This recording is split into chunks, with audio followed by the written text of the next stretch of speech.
안녕하세요. 저는 60대 중반의 택시 기사로 일하고 있는 남성입니다. 가슴 아픈 이야기와 경악스러운 이야기가 있는데 다른 사람에게 말하기 힘들었어요. 익명으로 사연을 전할 수 있는 채널을 통해 제 이야기를 전하고 싶습니다. 여러분의 따뜻한 마음으로 이야기를 들어주셨으면 좋겠습니다. 저는 배운 게 없고 가진 게 없이 자라온 베이비부머 세대의 한 사람입니다. 중학교에는 다녔지만 집안 상황이 어려워서 몇 달 후에 중도 포기하고 고향인 농촌에서 다른 사람의 밭을 일구기 시작했습니다. 저는 돈을 벌면서 성인이 되자마자 독립하여 여러 가지 일을 해왔습니다. 공사장, 중국집 배달, 유리공장 등 다양한 경험을 통해 돈을 모으게 되었고 혼자서 수행할 수 있는 고소득 직업을 찾게 되었습니다. 언젠가 화물 트럭 기사와 대화를 나눈 적이 있었는데 대형 트럭만 있다면 안정적인 수입을 보장해준다는 말이 깊이 남아있어서 일종 대형 면허를 취득했습니다. 그 후 그 기사를 찾아가서 일자리를 소개받았고 중고 트럭을 확보하여 공사장 자재를 운반하기 시작했습니다. 화물을 적재하는 것은 어렵지 않았고 이 일을 통해 계속해서 성장하고 있습니다. 장거리를 운전하여 배달하는 것이 전부였습니다. 장시간 운전하며 소변을 참거나 졸음이 오는 것이 조금 힘들긴 했지만 어떤 직업이든 고충이 있으니 저는 운전하는 동안 힘든 것은 아무것도 아니라고 생각하고 열심히 일했습니다. 그러다가 10수년을 일한 끝에 30대 노총각이 되었습니다. 요즘에는 30대를 청춘이라고 하지만 그 당시에는 주변에서 다들 결혼을 한때를 놓쳤다며 하루빨리 여자만 생기면 장가가라고 난리였습니다. 저도 연애를 하고 결혼을 하고 싶었지만 매일 운전하는 것 말고는 활동을 하지 못해서 어려웠습니다. 여자 만날 기회가 없었어요. 그런데 누구나 짝이 있다는 말이 있듯이 저에게도 운명적인 사람이 어느 날 나타났습니다. 공사장에 자재를 운반하고 근처 한밭집에 가서 밥을 먹게 됐는데 식당 주인의 딸을 보고 첫눈에 반해버렸죠. 구슬땀을 흘리며 미소를 잃지 않고 일하는 모습을 보고 사랑에 빠지게 됐습니다. 그래서 그 한바식당에 일부러 자주 들렀고 여자에게 말을 여러 번 걸면서 제가 누구인지 무엇을 하는 사람인지 알렸습니다. 고백을 하려고 여러 번 용기를 내봤는데 이상하게 좋아한다는 말이 입 밖으로 나오지 않았어요. 그래서 전 편지 몇 장을 진실되게 써서요. 여자한테 전달해줬어요. 한밭집 사장이자 그녀의 엄마인 제가 마음에 들었는지 잘해보라는 말씀을 해주셨습니다. 순정아이 총각 성격도 좋고 일도 열심히 하는 사람이잖아. 생긴 것도 잘생긴 게 내 삽입감으로 딱이다. 이 총무님 내 딸이 그렇게나 마음에 드나 마음에 드는 정도가 아니라 제 습식감이라고 생각합니다. 사장님, 제가 다른 건 몰라도 마누라 굶기는 일은 없습니다. 이 생동감은 타고났으니까 고생시키지 않을 거예요. 아주 열정적이고 내 딸을 그리 좋아해주니 나도 기분이 좋네 할 순정이가 쑥스러워서 대답을 못하는 거니 그 다음엔 우리 둘 다 커피라도 한 잔씩 마시러 오세요. 한잔하다. 그렇게 사랑에 빠진 여자의 엄마와 먼저 대화를 나누게 되었고 그녀가 나를 믿어주는 분위기에 계속해서 데이트를 하게 되었습니다. 결국 제 어설픈 사랑 고백은 2달 후에 성공하여 순정 씨와 사랑에 빠지게 되었습니다. 우리의 만남은 한밭집 주변이나 시내로 나가서 잠깐씩 데이트를 즐기면서 이어졌습니다. 그러다가 순정 씨가 결혼을 원한다는 마음을 표현하여 1박 2일 여행도 다녀오고 시골에 있는 우리의 본가에도 함께 놀러 갔습니다.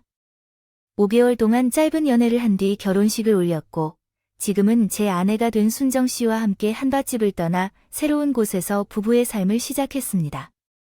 신혼생활은 제가 예상했던 것보다 너무나 행복해서 집 밖으로 나가기 싫었어요. 아내와 함께 지내는 시간 동안 얼마나 많이 웃고 기뻤는지. 장거리 화물차 운전을 그만두고 싶을 정도였습니다. 하지만 어쩔 수 없죠. 그것 또한 내가 선택한 길이고 아내를 먹여 살려야 하는 책임이니까요. 기분 좋은 마음으로 일에 나섰습니다. 일주일에 몇 번은 밤새 일한 끝에 집으로 돌아오기 때문에 아내가 더욱 소중하고 사랑스러워 보입니다. 결혼한 지 1년 만에 아내가 임신을 하게 되었고 나는 행복함으로 날뛰었습니다. 결혼조차 못할 줄 알았던 나에게 아름다운 아내와 함께 아이가 생긴다는 소식에 가슴이 뛰었습니다. 이제는 우리 가족이 한 명 더 된 셈이니요. 화물 운송 업무를 확대하기로 결심했어요. 제 몸이 조금 더 힘들어져도 가족들이 가난하지 않고 남들처럼 평범하게 살 수 있도록 하고 싶어 하루도 쉬지 않고 돈을 벌었어요. 아이가 태어나기 전에 열심히 모은 돈으로 조금 더 넓은 집으로 이사 갔고 아기 방도 예쁘게 꾸며놓고 아이가 얼른 태어나길 기다렸어요. 임신 중에도 아내는 효자 아들 덕분에 진통 하나 느끼지 않고 아들을 건강하게 낳았어요. 아들이 우리 부부에게 가져다 준 행복과 사랑은 말할 수 없을 만큼 컸어요. 부모로서 자녀에 대한 애정과 열망을 이해해 줄 수 있는 사람이라면 제 마음을 이해해 주실 겁니다. 우리 가족 3명은 부러울 만큼 잘 살아왔어요. 다만 제가 화물 운송 업무를 하느라 부족한 점이 있습니다. 집을 비우는 날이 덜어 있는 게 마음에 걸렸습니다. 아들 녀석이 입을 떼고 걸음마를 떼자 아빠 보고 싶다는 말을 자주 했고 세 식구가 같이 놀러 가자고 떼를 쓰기도 했어요. 가끔 시간을 내서 가까운 곳에 19번째 끼리 여행을 다녀왔는데 아들과 아내와 많은 시간을 보내지 못해서 미안하고 아쉬웠습니다. 아들은 5살 때까지 아픔 없이 건강하고 밝게 잘 자랐어요. 그러던 어느 여름날이었죠. 나들이의 친구들은 다 바다나 계곡에 놀러 갔다 왔다고 자랑을 했는데 우리 식구들은 왜 아무데도 가지 않느냐고 뾰루퉁해 있었어요.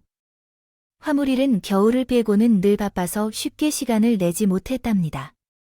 제가 알아듣게 설명해 줬지만 아들은 눈물이 흘러내려 가족 여행 떠나자는데 졸라서 말했어요.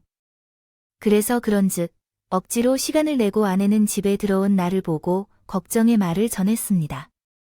여보, 꼬박 이틀 동안 운전한 거잖아. 우리랑 여행 가려고. 당신 참으로 수고스럽겠다. 그냥 가지 말라고? 아니야. 지금 새벽 4시니까 3시간 정도만 자고 출발하자. 당신도 알잖아. 내가 하루에 3시간만 자도 충분하다는 걸. 걱정 마. 당신도 눈 좀 붙여. 기철이가 오늘 얼마나 기대하고 있었는지 자면서 잠잔데 바다가 너무 좋고 예쁘다 하더라며. 기철이가 그랬대. 아버지는 자주 아이를 데려가지 못해서 미안하다. 가보고 싶은 곳을 여러 번 올 줄만 알았지만 가지 못해 미안해하고 있다. 조금만 더 참아줘. 기철이가 학교에 가기 전까지는 밤새 운전을 계속해야 할 것 같아. 그래야 우리 가족이 맛있는 것도 먹고 걱정 없이 지낼 수 있으니까.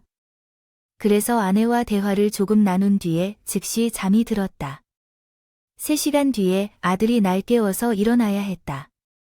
아빠 일어나서 오늘 우리가 바다로 가야 한다고 했으니까 얼른 일어나야 해. 우리 아들은 이미 일어났다. 아버지, 5분만 더 자도 안 되겠니? 안 돼. 빨리 씻고 떠나야 해. 엄마가 차가 막힐 것이라고 했다고 말해. 알았어. 일어날게. 기철이부터 씻고 나왔어. 그날 여행을 가려고 화물차 기사 동료의 승용차를 빌려와서 다행히 트럭으로 여행길을 가진 않아도 됐어. 이윽고 여행길을 출발하자 아들, 기철이가 신이 났는지 창밖을 보며 노래를 흥얼거렸고 아내는 집에서 싸운 김밥을 아들과 제 입에 넣어줬어. 한참을 달려 동해 바다에 도착했고 해수욕장 모래사장에 돗자리를 펴고 자리를 잡았어. 아들 녀석은 바다에 도착하자마자 옷을 훌렁 벗는데 미리 입고 온 수영복을 자랑하더라. 슈퍼맨이 그려진 수영복이었는데 2달 전에 산 거라며 떠들다가 다 같이 바닷속으로 뛰어들었어. 뛰어들어갔습니다. 물놀이는 매우 시원하고 즐거웠어요. 그동안 쌓였던 스트레스를 바닷물로 모두 씻어버리는 것 같았어요. 몇 시간 동안 쉬지 않고 놀았더니 아들이 피곤하다며 그만 숙소로 들어가자고 했네요. 그래서 예약해둔 작은 모텔로 가서 세 식구가 나란히 누워 잠을 청했고 다시 깨어나자마자 다시 바다로 뛰어들어갔어요. 맛있는 고기도 먹고 밤에는 불꽃놀이를 구경하면서 눈과 마음에 많은 걸 채워 의미 있는 여행으로 기억될 것 같았습니다. 이튿날 아들이 마지막으로 한 번 더 바다에 들어가자고 해서 저와 한참을 놀다가 모래사장으로 나왔어요. 그리고 시계를 보니 집에 가서 바로 화물 운송을 해야 할 것 같다고 생각했어요. 조금 더 지체하면 시간 약속을 어기게 될 것 같아서 그만 놀고 집으로 가기로 했습니다. 차가 출발한 후 얼마 지나지 않아 아들과 아내가 고이 잠들었어요. 제가 피곤하기는 했지만 이 정도면 참을 만하다고 생각해서 껌을 씹으며 쉬지 않고 운전했습니다. 고속도로에 진입해 뻥 뚫린 도로를 달리기 시작하자 피로가 가시더군요. 그런데 제가 눈을 잠시 감은 것인지 정신을 차리고 보니 차가 뒤집혀 하늘이 밑으로 보였습니다.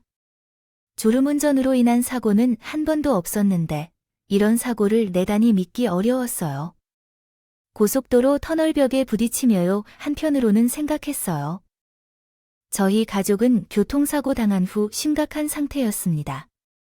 차량이 뒤집힌 것 같았고 다른 차량은 보이지 않았습니다. 졸음운전으로 사고를 낸 것 같았어요. 아내와 아들은 의식을 잃어서 깨어나지 않았습니다. 좁은 차 안에서 손을 뻗어 두 사람을 조심스럽게 밖으로 꺼냈습니다. 아내를 계속 불러도 의식을 차리지 못하고 있었고 아들은 뜨자마자 다리를 부여잡고 고통스러운 비명을 지르고 있었습니다. 아들의 오른쪽 다리를 보니 다리 뒤로 휙 돌아가 있었습니다. 그런 상황에서 우리 부부는 핸드폰이 없어서 지나가는 차에 손을 흔들며 도움을 요청했습니다. 다행히도 한 운전자가 차를 세우고 제게 도와주셨어요. 핸드폰으로 119에 신고를 했고 금방 도착한 구급차가 우리 가족을 태워 응급실로 향했습니다. 아들은 바로 다리 수술을 받으러 수술실로 들어갔고 아내는 병원에서 의식을 차릴 수 없었습니다. 숨은 붙어 있었지만 머리가 심하게 다쳐 수술실로 들어가야 했습니다. 제 실수로 인해 큰 상처가 남아서 너무 미안했으며 아픈 건 대신 제가 당했으면 하는 마음이었습니다. 아들은 장시간의 수술 후 중환자실에 안정을 취했고 아내는 수술 중 세상을 떠났습니다. 금방 대응했지만 살릴 수 없었던 것으로 시간이 황금이라더군요. 그 말을 듣자 제 세상이 무너진 기분이 들었고 온몸에 힘이 빠져나가며 실신하게 되었습니다. 그리고 깨어난 뒤에는 아내가 영안실로 옮겨졌던 상황이었어요. 그렇게 아내는 세상을 떠났습니다. 장례를 치른 후에 아들이 입원한 병실로 갔더니 아들이 저를 포근하게 안아주었어요. 아빠 미안해. 내가 바닷가 가자고 잡아당겨서 이런 사고가 났어. 아빠에게 미안하고 하늘나라로 간 엄마에게도 너무너무 미안해. 아니야. 기철아. 모두 아빠의 잘못이야. 기철이 다니는 아빠가 꼭 고칠게 라고 아빠는 말했습니다. 이제는 별로 아프지 않아요. 의사 선생님께서 꼭 회복할 수 있다고 말씀하셨어요. 아내를 떠나보내는 것이 가슴을 찢기 일쑤였지만 의사 선생님의 말을 듣고 심장이 터질 것 같았습니다. 아들은 오른쪽 다리를 평생 굽히지 못하는 장애가 있다고 했거든요. 아들이 열심히 놀 나이에 절뚝거리며 다니게 될 것을 생각하니 마음이 아파서 죽고 싶은 마음이 들었습니다. 아내를 하늘로 보낸 후에 생긴 죄책감과 우울증은 저를 크게 괴롭혔습니다. 극단적인 선택을 하려고 높은 곳에 올라갔다가 아들이 눈에 띄었고 제가 그로 인해 다시 큰 상처를 줄 일은 아닌 것 같아서 생각을 바꾸어 다시 살아보기로 했습니다. 얼마 후에 퇴원한 아들은 의사의 말대로 절뚝거리며 걷는 신세가 되었습니다. 미안해하며 아무렇지 않은 척하는 기철이를 보고 가슴이 2배로 더 아팠습니다. 가슴이 아프면서 겨우겨우 하루를 버텨냈습니다. 사고 이후에 화물차 기사로의 직업을 그만두고 택시기사로 전환했어요. 기술과 능력이 없어서 일을 구하기가 어려웠지만 운전 경력 덕분에 택시 회사에서 일할 수 있었습니다. 매일 10시간씩 택시를 운전하고 남은 시간은 아들을 돌보고 쉬어가며 보냈어요. 점차 시간이 흐르며 개인 택시 기사가 되었고 아들은 명문대에서 공학을 전공하고 회사를 다녔습니다. 20살이 되자마자 제품을 떠나 혼자 살기 시작했어요. 제가 그렇게 하길 바라서 전셋집을 마련해줬답니다. 아직도 내가 사고를 초래했던 일을 잊지 못하고 괴로워하며 이 아들과 따로 사는 것이 아들에게 더 좋을 것 같다고 느꼈기 때문이죠. 제가 가장 어려웠던 순간은 아들이 걸어가는 모습을 보는 것이었는데 쩔뚝대며 걷는 이유가 내 잘못 때문이라고 생각해서 매번 볼 때마다 가슴이 아파지고 눈물이 흘러내렸어요. 실은 제가 마음 편히 살고 싶어서 아들을 독립시킨 것이에요.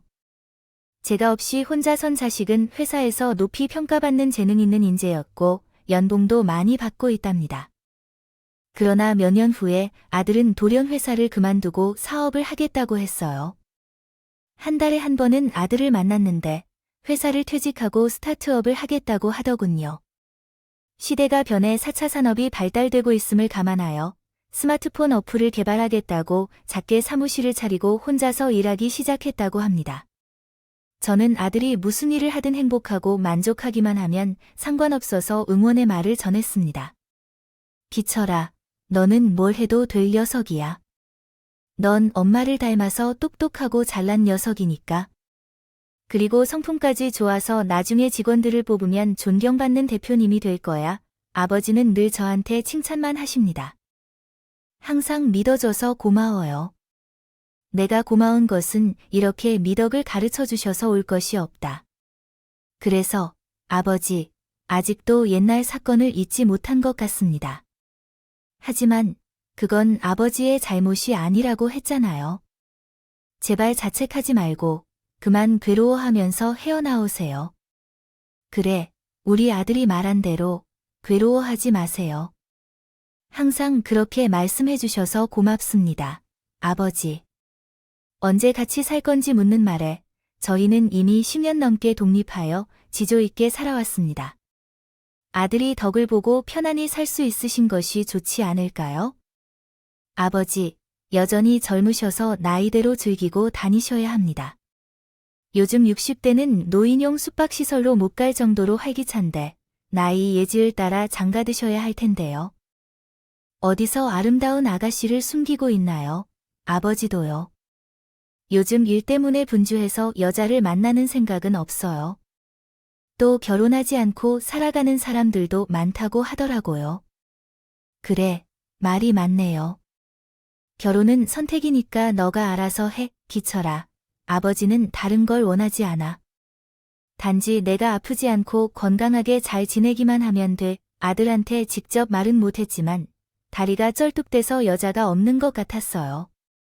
그건 역시 제 잘못이었죠.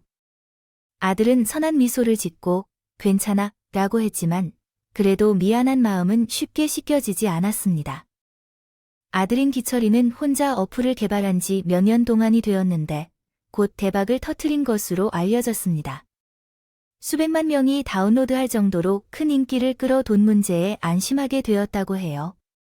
그래서 회사를 확장하여 사무실을 30명의 직원으로 채웠다고 합니다. 앞으로도 계속해서 새로운 어플을 개발하겠다는 강한 의지를 가지고 있었다고 하는군요. 저는 아들이 큰 성공을 거뒀다는 것에 기쁨을 느꼈고 감사했습니다. 아들의 성과를 자랑하고 싶었지만 인맥이 한정적이어서 많은 사람에게 자랑할 수 없었어요. 그 중에서도 가장 친한 택시기사 친구를 택시 정거장에서 만나 자랑을 했다고 합니다. 그와 나는 매일 택시 정거장에서 5분째 정도 만난 사이였어요. 아, 김씨네 아들, 사업이 대박 났다더라고요. 핸드폰 어플 출시해서 초대박이 나서 회사까지 이사했다는 얘기. 강남에 사무실을 냈다고 하더라고요. 아니, 그게 정말이야? 강남에 사무실을 냈다니, 그렇다면 진짜 부자가 된 모양이구나. 이 씨네 택시기사 때리워도 되는 거 아닐까? 아니야, 내 아들이 성공해서 나 논팽처럼 놀 수가 없어. 아직 전고 일하는 것도 재밌으니까 말야. 아, 부럽다네. 아들이 아직 미혼이라고 하더라. 안 했어. 나 때문에 결혼 못하고 있어. 내 덕분에 그게 무슨 소린가? 아니. 정확히 말해줘 김 씨는 택시 운전을 하면서 알게 된 지 5년이 넘고 가끔 포장마차에 들러 소주를 마시는 친구 사이라서 숨겨온 나의 이야기를 꺼내냈습니다. 30년 전에 고속도로에서 졸음 운전을 하다가 아내가 돌아가고 아들이 장애를 얻게 되었던 일까지 전부 이야기했죠. 그래. 친구는 안타깝게 생각하며 말했습니다. 그랬었군요. 어쩌다 보니 내 얼굴이 항상 어둡더라니 그러더라 그랬어요. 모두 지나간 일이고 아들도 이해하고 있으니 괴로워하지 말라고 저도 그렇게 하고 싶지만 마음이 늘 변하지가 않아. 기철이가 상처를 입지 않았더라면 여자도 마음대로 만나고 그랬을 텐데 아직 아들도 어리고 좋은 사람 만날 것 같으니 걱정 좀 그만해. 그럴까? 아니네. 아들 장애를 이해하고 사랑해줄 색식감이 나타날까 아유. 그렇다고 하더라도 자네 아들은 인물도 좋고 능력도 있지 않은가. 게다가 상품까지 받은 사람이니 분명 짝이 나타날 거야. 그 친구는 늘 저에게 기분 좋은 말만 해주는 멋진 사람이었습니다. 제 속을 그렇게 털어내고 나니 마음이 한결 가벼워졌어요. 그리고 아들이 대박을 터뜨린 지 반년쯤 지난 어느 날 예상치 못한 일이 생겼어요. 기철이가 제 집에 찾아왔는데 혼자가 아닌 차만색 씨를 데리고 왔습니다. 아버지, 제 여자친구예요. 저희 결혼하기로 했어요. 아이고야. 축하합니다. 아들이 결혼하겠다니 기쁘네요. 연애한 지 얼마 되지 않았는데 서로 정말 좋아하는 모습을 보니 결혼을 하겠다고요. 내가 내리는 결정이 뭐든지 응원할게. 애비로서 할 수 있는 모든 것을 다 하겠으니 마음 편히 결혼하도록 하세요. 내가 택시 기사로 벌고 있는 돈은 모두 아들을 위한 것이니 이번에는 전 재산을 아들에게 주고 싶었어. 아들을 축하한 뒤에 예비 며느리와 대화를 나누었어요. 아가씨 반가워요. 기철이네요. 아버님 편하게 대해주세요. 곧 며느리가 되실 텐데 딸처럼 편안히 대해주세요. 그렇게 하겠어요? 아니, 그렇게 안 할까요? 이렇게 아름다운 색시가 우리 기철이랑 결혼한다니까 기분이 참 좋아요. 그래, 지금 뭐 하고 계세요? 저는 프리랜서 아나운서예요. 기철 오빠랑은 어플 출시 행사장에서 만났어요. 제가 사회를 보고 있었거든요. 우리 두 사람은 먼저 누가 뭘 할지 정하지 않고 서로 한눈에 반했어요. 동시에 반했다고 해야 되나요? 정확히 말하면 우리에게는 무엇이든 잘 맞았어요. 기쁜 일이라서 정말 좋아요. 부모님과 함께 살고 있으세요? 아니요. 저희 부모님은 제가 고등학교 때 사고로 돌아가셨어요. 고속도로에서 삼중 추돌 사고가 있었는데 그 사고로 현장에서 세상을 떠났습니다. 뒷좌석에 혼자 타고 있던 저뿐이죠. 저렇게 바르게 커서 아나운서가 된 것 같은데 부모님이 돌아가시고 비통하고 힘들었을 텐데 어떻게 그것을 이겨냈는지 궁금하고 안타깝기도 했습니다. 저런 가족을 당하고 계실 부모님은 하늘에서 아마도 제게 웃고 계시겠죠. 저도 자신을 잃지 않고 계속해서 살아나가야겠다고 생각해요. 기철 씨도 사고로 다리를 다치셨고 어머님을 잃어버린다는 얘기를 듣고 그 소식을 들은 게 너무 안타까웠어요. 아버님, 그동안 정말 힘드셨을 텐데 그 마음에 고통을 더해준 것 같아요. 사랑하는 가족을 눈앞에서 잃어버리는 것이 가장 큰 아픔이겠지요. 봤으니까요. 아버님, 저희가 서로 위로하고 응원해주는 한 식구가 되면 좋겠어요. 제가 앞으로 친아빠라고 생각하고 따를 테니 받아주실 거 아니에요? 아이, 그러면 당연하지요. 내 아들이 선택한 색이라면 왜 반대를 하겠어요? 게다가 이 아픈 기억이지만 통하는 것도 있으니 앞으로 잘 지낼 수 있을 거예요. 아들이 데리고 온 예비 며느리는 얼굴도 예쁘고 마음씨도 참 착한 것 같아요. 아들의 장애를 색안경으로 보지 않고 작은 불편함을 가진 사람으로 대해주는 것 같더라고요.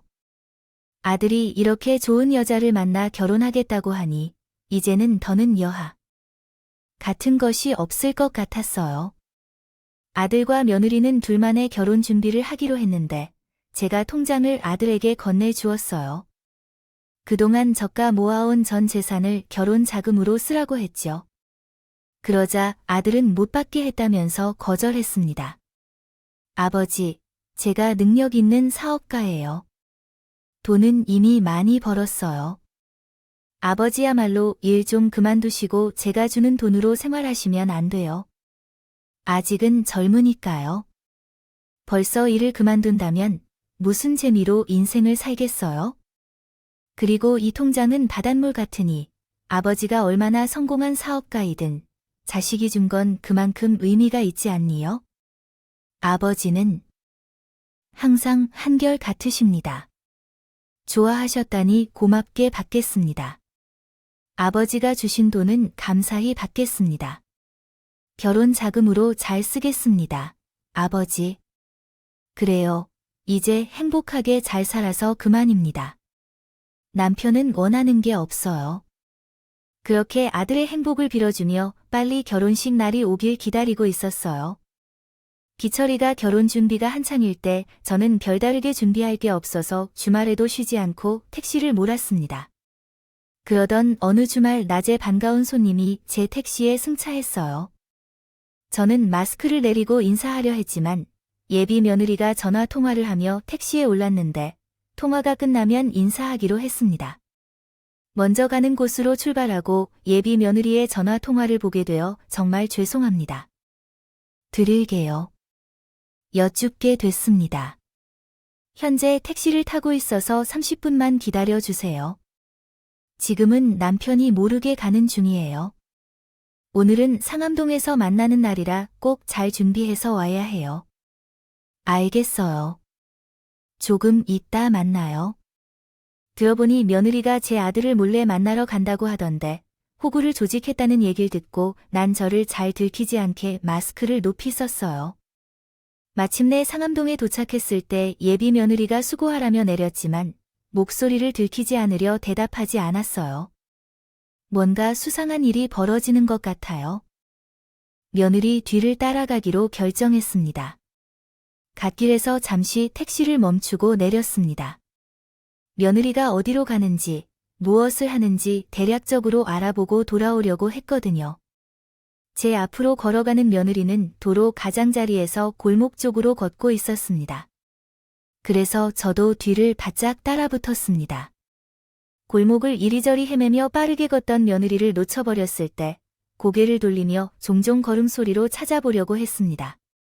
여러 골목 중 하나를 선택하고 급히 뛰어가는데 곧 막다른 길이 나타났습니다. 그곳에 며느리가 서 있었죠. 아버지님, 뒤를 따라온 사람이 있네요. 아버지께서 계셨습니다. 내가 보이자 따라왔다.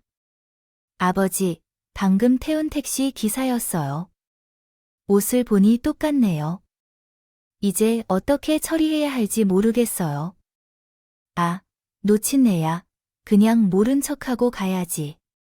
왜 내 뒤를 따라왔는지 모르겠어? 며느리는 한숨을 쉬며 주머니에서 담배를 꺼내 불을 붙였어요. 이발, 이건 당신이 잘못한 일이라 내 원망은 하지 마. 도대체 무슨 소리를 하는 거야? 너 뭐 하는 여자야? 뒤 좀 봐, 아저씨. 이제 큰일 나버렸어요. 며느리의 말에 돌아본 아버지가 주먹으로 제 턱을 강타했고 의식을 잃었는데 어느새 다른 곳에서 깨어났습니다. 온몸이 의자에 묶여 있었습니다. 입에는 테이프가 붙어 있었다. 주변을 돌아보니 컨테이너 박스 같았고 창문 밖으로 푸르게 우거진 들판과 나무가 밀집된 곳이었다. 나를 기절시키고 어느 시골로 끌고 온 것 같았다. 잠시 후 컨테이너 박스 문이 열리며 두 사람이 들어왔다. 하나는 제 예비 며느리였고 또 다른 남자는 제 동료이자 친구인 김 씨였다. 나는 눈을 크게 뜨며 그 둘을 바라봤다. 그러자 김 씨가 내 입에 붙인 테이프를 떼어 주었다. 아이고, 이 씨, 여기에 있었어. 아까 전에 턱주갈이 날린 건 나야. 김 씨, 너 뭐 하는 짓이야? 나한테? 이유는 무엇이며 그 여자와 사이가 뭐냐고요? 무슨 사이냐고요? 부녀 사이지. 내 딸이에요. 뭐, 나는 가족이 없다고 했잖아. 어쨌든 이건 무슨 짓인지 설명 좀 해주세요. 그러자 친구 김 씨가 낄낄거리며 대답했습니다. 어떻게든 이야기라니. 너희 아들 자랑을 엄청나게 했잖아. 강남에 회사를 차리고 수십억 벌었다고 말이야. 기억 안 나나? 그게 지금 상황과 무슨 관련이 있는 것인데 내 아들의 돈을 빼앗으려고 일부러 다가가는 거야? 내 딸인 이 여자를 이용해서 아들보다 빨리 이해가 가네. 그렇다면 이 씨에 대해 잘 몰라 왜 그렇게 했지? 전과자가 얼굴에 전과자라고 써놓고 다니지 않잖아? 나는 사기 전과 사범이야. 택시 기사로 위장한 적 있었던 거야. 여러 명을 속여 살아왔는데 너는 내게 환상을 심어줬었지. 내 아들이 부자라고 하면서 내 딸을 만나게 했어서 작업을 했던 거야. 너는 사기꾼이잖아. 내게 한 말은 다 거짓말이었어. 사우디에서 일했다고 돌아왔다며 돈을 많이 벌었다고 하고 주택을 가지고 있어서 걱정 없다고 했잖아. 당연히 거짓말이야. 나는 감옥에서 썩다가 출소했어.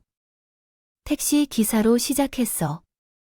처음에는 조용히 돈을 벌어보려 했지만 아무래도 좀 있다 보니 안 될 것 같더라고. 그래서 택시 손님들 중에서 돈이 드러나는 사람들을 쫓아다니며 조금 잘못된 짓을 했어. 하지만 한 번도 걸리지 않았어. 진정 대단한 놈이었네. 너 같은 놈에게 마음을 주고 친구가 됐었더니 내가 너무 외로워 보여서 말을 좀 붙였어. 사실 내게 사기를 쳐서는 목적은 없었어. 하지만 아들의 친구가 부자가 되었다고 자랑하길래 우리 우정은 여기서 끝이야. 그래서 분노하며 김 씨한테 물었어. 자네가 사기꾼이라고 말하자. 하지만 내가 딸을 이용해서 내 아들에게. 어떤 부모가 내 딸을 접근하게 했다고 해? 얘도 그런 미친 짓을 하지 않았어. 전과자인 나는 내 피에 물려받아 그런지 모르겠지만 사기를 치는데 도가 빠지더군.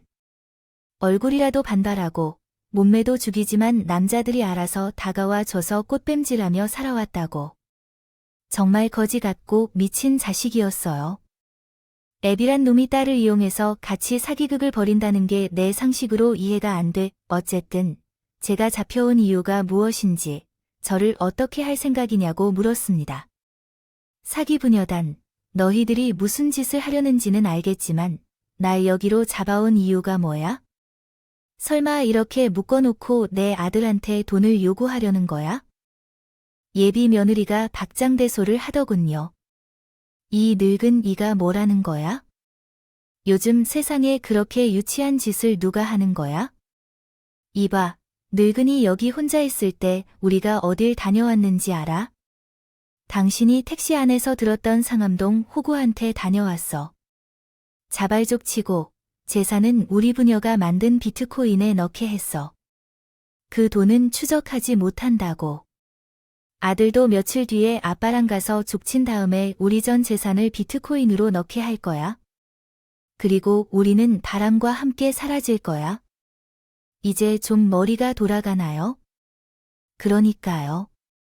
꽃뱀으로 남자를 잡아 부녀가 협박과 폭행으로 겁을 주고 최선을 다하더니 비트코인으로 속여서 해외로 도망칠 거라고 그러잖아. 맞아. 그래. 하지만 우리 부녀는 환상적인 호흡이라 척척 잘 맞아서 쉽게 속지 않아. 며칠 뒤에 우리 아들 기철이는 그 다리 빙신을 당한 것을 넘어서 다른 다리도 작살 낼 것이야. 내게 재산을 건네지 않으면 적대적인 대우를 받을 거야. 이 나쁜 여자들아, 내 아들을 건드리면 가만히 두지 않겠어. 나는 너희들을 가루로 만들어 버릴 거야. 악을 쓰며 이야기한 후 예비 며느리가 경계하여 말했습니다. 노친네야, 너 지금 무서운 걸 하고 있지 않니? 내가 여기로 끌려왔으면 어떤 일이 벌어지는지 모르겠어. 여전히 이해를 못하고 있는 것 같아. 감이 잘 안 잡히는 것 같아. 주변을 둘러봐. 여기는 숲속이야. 내비게이션에도 나오지 않는 곳이라고 해. 오늘 당신이 놓친 게 어딘가 여기에 묻혀 있을 거야. 그러니까 내 아들의 다리가 작살이 났던 그 팔다리가 빙신이 돼도 당신이 할 수 있는 일은 아무것도 없어. 알겠니? 이들은 사기꾼이 아닌 아주 사악한 악마들이었어. 그래, 한번 해봐. 나를 묻어놓을 거라고. 하지만 먼저 너희 중 한 명은 내가 이빨로 꺼져 가루로 만들어 버릴 거야. 자식을 지키려는 아빠가 얼마나 무서운지 똑똑히 두 눈으로 보라고 묶여있는 주제에서 어디서 까불어, 아들아. 얼른 저 노인을 처리하고 가야 해. 그리고 다리 빙신 기철이 놈은 내일 즉시 쇠파이프로 덮치자. 빨리 끝내고 도망치는 게 좋겠어. 그런데 김 씨가 쇠파이프를 들고 저에게 다가오더군요. 저는 마음의 준비를 하고 의자 뒤로 풀어버렸다고 속인 척 바닥에 떨어뜨렸어요. 벌떡 일어나 김 씨에게 달려들어 코를 물었습니다. 두 부인이 나를 서투르게 밧줄로 묶어놓았지만 눈을 떠보니 푸는 바람에 묶임을 풀어놓았습니다. 진실을 모두 밝히기 전까지는 인질로 보이려고 가만히 앉아 있었지요. 김 씨에게 코를 물린 그는 괴성을 지르며 날 밀어내려 했어요. 아이 미친 개년아. 떨어져, 떨어지라고, 라고 발칵 소리쳤습니다. 딸내미야, 자식 좀 떨구어봐. 아빠는 참아두고 있지만 자식들을 뒤통수로 쳐줄게. 날려줄 거야. 나는 이탈을 생각하지 않았고 김 씨의 코를 끝까지 물고 두 개를 분열시키고 끝내는 계획이었다. 그러나 예비 며느리가 제 뒤통수를 갈딱하고 나와 김 씨는 함께 넘어졌다. 하지만 여전히 나는 김 씨의 코를 물고 있었다. 이 자식아, 아직 내 코를 물고 있어? 빨리 어떻게 해야 할지 알려줘. 그냥 여기서 해치워버려. 알겠어. 아빠가 한 방에 쓸어버려 줄 테니 조금만 참아봐. 잠시 후 며느리의 그림자가 내 머리 위로 드리워졌다. 나를 내리치려고 쇠파이프를 높이 들었다. 들었더군요. 그래서 저는 묶여있는 두 발로 그녀의 발을 걸고 넘어뜨렸습니다. 이어서 김 씨의 코를 놔주고 며느리 년의 코를 물어뜯기 시작했습니다. 아빠이, 놓친 내가 나를 물었어. 어떻게 좀 해봐. 이 자식은 전생의 개새끼였네. 왜 이빨로 물어뜯고 지랄이야? 아빠가 제대로 끝내줄 테니까. 저는 김 씨의 공격을 피하려고 힘들게 일어나 묶인 다리를 꽁꽁 띄어서 컨테이너 박스 밖으로 빠져나갔습니다. 발목을 묶은 밧줄 매듭은 너무 꽉 조여서 가위나 칼이 필요했답니다. 지금은 두 발로 콩콩 뛰어서 이 숲속에서 빠져나가는 게 가장 현명한 거라 판단했어요. 그런데 등 뒤에서 던진 쇠파이프가 제 뒤통수를 명중해서 바닥으로 떨어졌습니다. 저는 쓰러져 있었지만 드디어 잡았네, 어이씨야. 그렇게 도망간다고 못 잡을 줄 알았어. 자, 이제 이 놈의 흰색은 지금 끝날 것이다. 저승에 있는 네 마누라를 보러 잘 가라. 이 자식아, 나는 정신을 차리지 못하고 숟가락에 엎어져 있었고 몸이 마음대로 움직이지 않아 김 씨의 공격에 끝이 날 것 같았습니다. 제가 세상을 떠나면 이 부녀가 아들을 찾아가 겁박하고 재산을 빼앗을 생각을 하니 사무치도록 미안했습니다. 저 때문에 다리도 절개된 걸 평생 가슴 아프게 봤는데 이번에는 제가 사기꾼의 덫에 걸리게 해서 미치도록 미안했어요. 저는 김 씨의 손에 끝장이 나면 귀신이 돼서라도 제 아들을 지키겠다. 다짐한 뒤 눈을 감았다. 그런데 어디선가 피식하는 소리와 함께 김 씨의 몸에 들러붙었다. 내 눈에는 경찰복을 입은 남자가 보였으며 테이저건을 발사한 것 같았다. 김 씨를 힘겹게 뒤집어 보니 그는 전기를 맞아 온몸을 떨며 인해 바닥에 쓰러졌다. 경찰 여럿이 컨테이너 박스를 둘러싸고 며느리 년에게 두 팔을 들고 나오라고 명령했다. 일이 어떻게 된 건가 하고 둘러보니 뒤에서 아들이 절뚝거리며 걷고 있었다. 아버지 무사하셨어요. 늦어서 미안해요. 너였구나. 기철이, 너는 어떻게 알고 경찰들이랑 왔냐고? 그게 애인이 수상하게 통화하는 걸 듣고 의심이 들었어요. 뭔가 있는 것 같아서 제가 기술을 좀 썼어요. 저 녀석이 사용하는 핸드폰을 똑같이 복사한 핸드폰을 만들었는데 실시간으로 통화하는 걸 다 들을 수 있고 문자도 확인할 수 있었어요. 그래서 아버지가 잡혀왔다는 걸 두 부녀가 통화하는 걸 듣고 알게 되었고 바로 경찰에 신고했어요. 위치를 추적해서 힘들게 이곳까지 오게 됐네요. 내 아들이 프로그램 개발자였지. 못하는 게 없으니 그런 것도 다. 아, 알았어요. 어쨌든 다행이네요. 당신이 무사해서. 아버지는 지금 걱정하고 계시다고요. 전 괜찮다고 말해놨어요. 아버지가 대형 사태에 휘말릴 뻔했어요. 이 모든 건 제 잘못이에요. 당신이 저 여자를 만날 수 있게 된 것도 모두 제 탓이에요. 제 친구로 믿었던 사람에게 딸을 속여가지고 감금당해서 제 재산을 빼앗으려고 시커매었대요. 아버지, 저런 상황에 말려들 것 없어요. 그냥 아무것도 모르는 티를 쭉 쳐야겠어요. 제가 다 처리할게요. 이렇게 많은 일이 벌어지면서 아들이 곤란에 빠진 거예요. 모르는 척하면 괜찮을까요? 이러다 나 때문에 당신 인생이 망가질 뻔한 것처럼 비극이 벌어질 뻔했어요. 아버지 때문에 제 인생이 망가진 적은 없어요.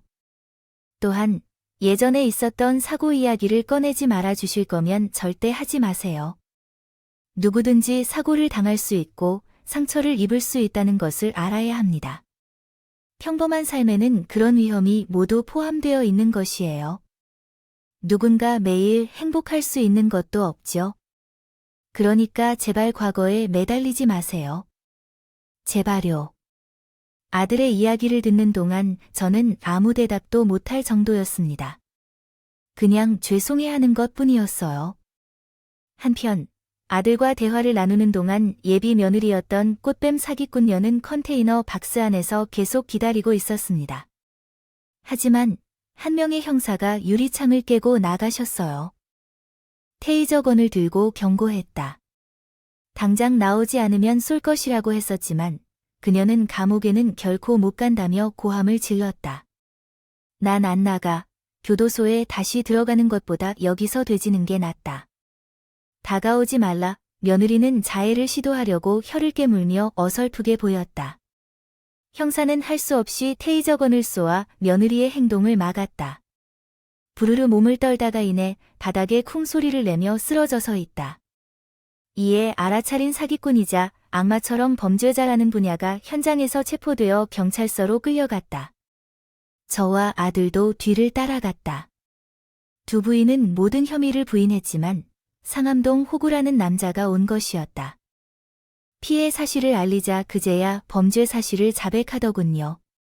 이 분야는 바로 구속되었고 구치소에서 몇 주를 보내다가 무거운 징역형을 선고받아 교도소로 수감되는 것으로 끝났습니다. 저와 아들은 이 사건 이후로 함께 살게 되었어요. 깊은 대화가 오가다가 아들 녀석이 저와 함께 살고 싶다고 말하더라고요. 아버지, 이젠 피하지 마세요. 저한테 미안해할 필요도 없고 가슴 아플 필요 없어요. 그래, 애비가 그때 사고가 트라우마가 남아있어서 너를 피한 것 같구나. 앞으로는 미안해하지 않으렴. 말대로 같이 살아보자. 그래요. 저도 아버지 모시고 효도라는 걸 좀 하게 해달라고 말해. 효도는 무엇일까요? 기철이 내가 태어났을 때 효도는 끝났다. 내가 내 아들이 된 순간 이미 세상을 다 가진 행복을 느꼈다고, 이 녀석아.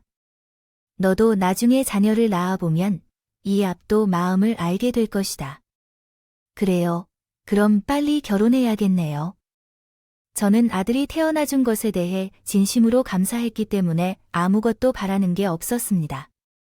부모라면 아마도 저와 같은 생각일 거라 믿습니다. 그런 식으로 다시 아들과 함께 살아가게 되었는데 이제는 트라우마가 사라진 것 같아서 아들을 보아도 아무런 불편함이 없었어요. 미안한 감정이 싹 사그러져서 감사하고 사랑하는 마음뿐이었습니다. 하지만 그런데 그 녀석이 저와 함께 지낸 지 1년 만에 다시 결혼하겠다고 여자를 선택했습니다. 그녀를 데려왔어요. 그녀는 수수하고 청순한 아가씨였는데 사회복지사로 사는 훌륭한 일을 하고 있었어요. 제 아들과는 봉사활동을 통해 만났고 우연히 인연이 된 것 같았습니다. 여러 차례 대화를 나눈 끝에 서로 마음이 맞아 상견례를 하였는데 사돈과 식구들이 다들 밝고 좋은 분들이라 아들을 넘겨줄 수 있겠다고 생각했어요. 한 달이 지난 후 턱시도를 입은 아들은 결혼식장으로 다리를 절뚝거리며 신랑으로 들어갔어요. 그런데 그 모습을 보면서 안타깝다거나 미안해하지 않고 그저 멋있고 훌륭해 보였답니다. 그때 기쁨의 눈물을 처음 흘린 것 같아요. 지금 이 소식을 쓰는 시점에는 아들이 결혼한 지 3년이 지났답니다. 아들과 며느리는 결혼한 지 2년 만에 손자를 낳았어요. 그 뒤로 아들 기철이는 제가 한 말을 이해한다고 하더군요. 아버지, 그 말씀 이해해요. 자식은 태어나는 순간 효도를 다 한 거예요. 정말 자식이 태어난 순간을 평생 잊지 못할 것 같아요. 이제야 알겠냐? 우리 아들이 이제 다 컸네. 애비가 너에게 느꼈던 사랑이 뭔지 내 손자를 통해 느껴봐라. 남은 인생이 아주 행복할 거다. 아들이 손자를 키우면서 저와 더 깊은 대화를 나누게 되었고 친구 같은 부자 관계가 되었습니다. 물론 저도 손자를 종종 돌봐주면서 무척이나 즐거운 시간을 보내고 있습니다. 손자 녀석이 아들과 비슷해서 또한 애비가 된 기분입니다. 제 이야기는 이만하겠습니다. 며느리가 될 뻔한 여자와 친구였던 사람에게 사기당하거나 범죄에 휘말릴 뻔했는데 다행히도 아들과 제가 무사해져서 다행입니다. 재밌게 들어주셨다면 격려나 응원 한마디 남겨주시면 정말 감사하겠습니다. 그럼 저는 택시를 운전하면서 이야기를 듣도록 하겠습니다. 안녕히 계세요.